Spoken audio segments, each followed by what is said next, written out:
talking to us. I know who you are, sir, but what's your name? Barry McDermott, former Leeds and Great Britain prop forward. And you've been involved today with the Leeds Rhinos PDRL team, haven't you? Yeah, and days like this are very uplifting. We pride ourselves in rugby league. We have a very special community that looks after one another. But when I was asked to be involved in the first one, back in March, I think it was now, after a couple of conversations with Chris Godfrey, the coach, I just thought, no, it's not really about, you know, the able-bodied players. It's about the players that put their hand up that don't normally get that chance. But having spent some time with the players and the group, and you know, a bit coerced a little bit, I'm thrilled I did, because what a great bunch, great banter, and I couldn't tell you some of the sledging and some of the banter that was going on in that change rooms. It made my ears bleed. Oh well, that's exactly what rugby league's about, isn't it? It is, and no quarter given and none asked for, and I think in terms of the game, very physical, very competitive. And I think very challenging for lots of different reasons. And being on the steering committee, I've got some feedback now at last, some real-time feedback. We're just knocking a few of the edges off, but in its essence, it's very core. It's a very uplifting experience being part of it. And yeah, I enjoyed my time with the lads. So obviously you've had the experience of playing today. I mean, what was it like as an able-bodied player facilitating? Good. I think good overall. I think able-bodied players do play a part, and they allow, you know, some of those players who are a little bit tired, a little bit gassed, they allow them to rest, and there's a bit more communication hopefully from players with a bit of experience, and Gary Schofield, who's a Hall of Famer, you know, a tremendous amount of quality and experience in his brain there, and he just added.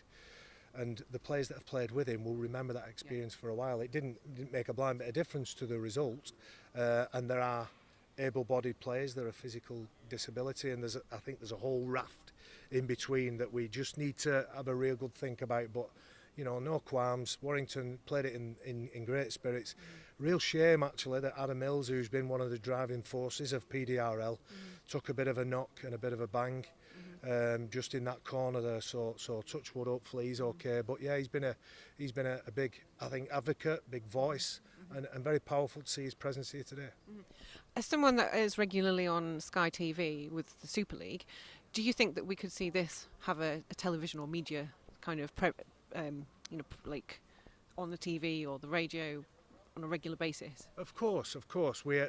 We're an inclusive game, and we pride ourselves on that tag of being the rugby league family. So this isn't degrading anybody in any way, but we've got learning disability rugby league, we've got physical disability rugby league, we've got wheelchair rugby league, we've also got women's rugby league, and of course the able-bodied game as well. And there will be lots of other disciplines, lots of other things that outlets and platforms that people can play the game. Touch rugby is probably another one. So yes, I think in this modern age where we consume sport in lots of different ways, you know, lots of people like Super League and lots of people like Saturday afternoon rugby league of an amateur look and feel. So it's about catering for everybody, but it is something that once you watch it and you admire the genuine spirit that those players are playing with, it gives you a different look at, definitely a different look at the able-bodied guys, but a different look at the people that have those physical challenges. Will you be playing on your boots again? I had to borrow some boots actually. I keep throwing them away and saying that's it. I've just had a bionic shoulder fitted in November, and luckily, you know, I was smart enough to stay out of the way. But I'm going to say no, but I'm sick of saying no and having to change my mind. But it was a great day. I loved it.